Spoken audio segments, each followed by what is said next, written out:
Hay uno de mis alumnos, hizo una tesis estupenda en este sentido, publicada aquí en Madrid por el Centro de Estudios Constitucionales.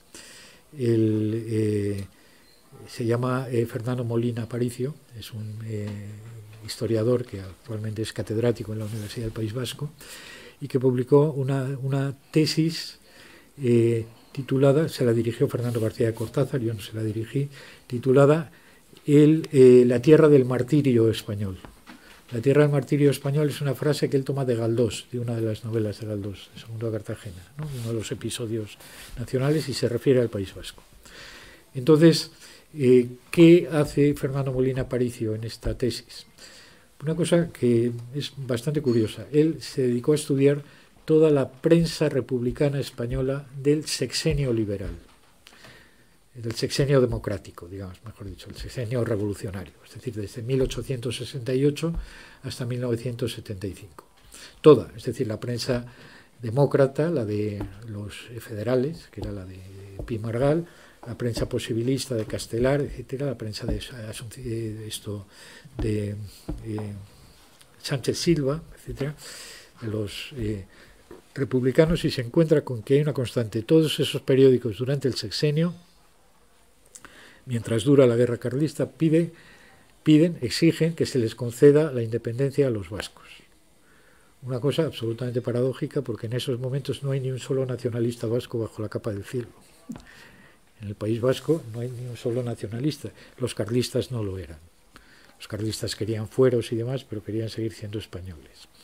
¿Cómo se entiende esto? Pues yo creo que de una forma muy sencilla. Es decir, los republicanos estaban tan hartos de los carlistas y de los carlistas vascos que decían, bueno, cada vez que España haga una tentativa de acercarse al mundo liberal europeo, se pondrán aquí la boina roja o blanca, cogerán el fusil de chispa y saldrán a matar guiris, y esto no podrá hacerse. Es decir, el proyecto liberal en España no funcionará mientras los vascos sigan siendo liberales. Con lo cual, la torpeza de unos, la obcecación de otros, etcétera, pues crea, digamos, el caldo de cultivo de lo que después fue ya a finales de siglo el nacionalismo vasco. Bien, a eso me dediqué, digamos, hasta más o menos hasta que pude, es decir, hasta los años finales. Escribí varios libros sobre esta cuestión, y efectivamente el año 96, perdón, yo era amigo personal, y sigo siendo amigo personal, de Jaime Mayor Oreja. Cuando el PP llegó al gobierno, inmediatamente se preocupó, digamos, por los que estábamos un poco más en esos momentos, según ellos lo percibían, a través de los que estábamos más en una situación de riesgo objetivo. Y fui el primer profesor de la Universidad del País Vasco al que pusieron en escolta. Pusieron en escolta a otra gente, pero no eran profesores de la universidad. Son escolta políticos, etcétera, pero en la universidad yo fui el primero, y después otros cuantos más en esa especie de cascada absolutamente antieconómica de poner escoltas a todo el mundo, ¿no? A la mínima. Entonces yo, Jaime Mayor me dijo, mira, vente a Madrid. O sea, quiero decir, cuando se rompió la primera tregua de ETA en el año 99, los primeros denunciados, digamos, en la prensa abertzale, y no solamente en la prensa abertzale, incluso en la hijuela vasca del país en esos momentos, fuimos Jaime Mayor Oreja y yo, porque éramos los que habíamos mantenido en la prensa nacional española que era una tregua trampa, que realmente la primera tregua de ETA seguía un poco el modelo irlandés, los acuerdos de Stormont, es decir, como el IRA había conseguido arrancar, digamos, unos acuerdos al gobierno británico a base de crear, digamos, este tipo de treguas trampas. Y bueno, pues no lo sé, esto de entrada más o menos vendría a ser cuál ha sido mi trayectoria anterior a la llegada a Madrid. Después ya llegué en pleno declive, llegué ya con 50 años, digamos, a Madrid, me quedaban pocos para jubilarme, y entonces coincidió con la segunda, estaba aquí cuando la segunda legislatura de Aznar. Entonces Aznar me propuso, porque Luis Alberto de Cuenca, que estaba director de la biblioteca, se iba a la Secretaría de Estado de Cultura, Dijo, ¿por qué no te ocupas de la biblioteca? Y dije, pues qué bien, ¿no? Nunca he dirigido nada, le dije.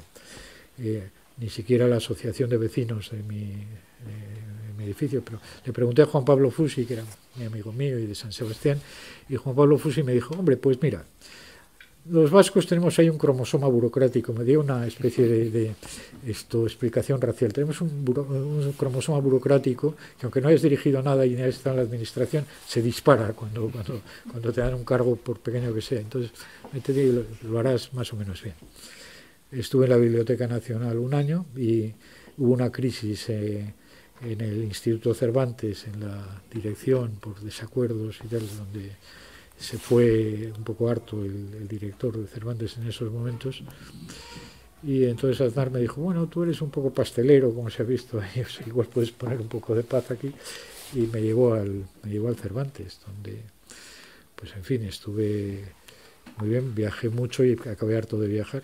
Obviamente desde entonces he tratado de viajar el mínimo posible, porque eran unos viajes larguísimos y de 2 o 3 veces cruzar el charco, digamos, en la misma semana para firmar unos acuerdos que después no se llevaban a cabo con ninguno de los ministerios de cultura de nuestras repúblicas hermanas, estas cosas. Y en fin, los esfuerzos improductivos producen melancolía. Entonces, bueno, cuando cambió el gobierno, después de las elecciones del 2004, iba a volver a la Universidad del País Vasco, pero entonces desde la Universidad de Alcalá me dijeron, ¿por qué no te presentas a las oposiciones? Yo ya era catedrático en la Universidad del País Vasco, vamos a sacar una cátedra, digamos, a oposición en Alcalá, quédate aquí, porque en el País Vasco no. Bueno, me presenté a la cátedra de literatura española en Alcalá, la saqué. Estuve después, por una sugerencia o por una petición más bien conjunta de Esperanza Aguirre y de Virgilio Zapatero, que era el rector de mi universidad y el director de la conferencia de los rectores de las universidades madrileñas, que me pidieron que me diera cargo de la Dirección General de Universidades de la Comunidad de Madrid, mientras el proceso Bolonia, el proceso de unificación de los criterios de las universidades europeas se solventaba. Estuve allí tres años, muy complicados también, y después volví a la universidad el año 13. En el transcurso, mientras pasaba todo esto, iba escribiendo mis libros y, en fin, iba publicando mis artículos. No, pero bueno, para pasar el rato, ¿no? Es que eso es fundamental, lo de pasar el rato. Y eso, esto es muy aburrido, ¿no? En principio, pero bueno, eso es más o menos mis 50 últimos años, diríamos, ¿no? En principio. No he hecho cosas importantes, no he subido en globo todavía, pero espero hacerlo algún día. Pero, en fin. Muchas gracias. Pues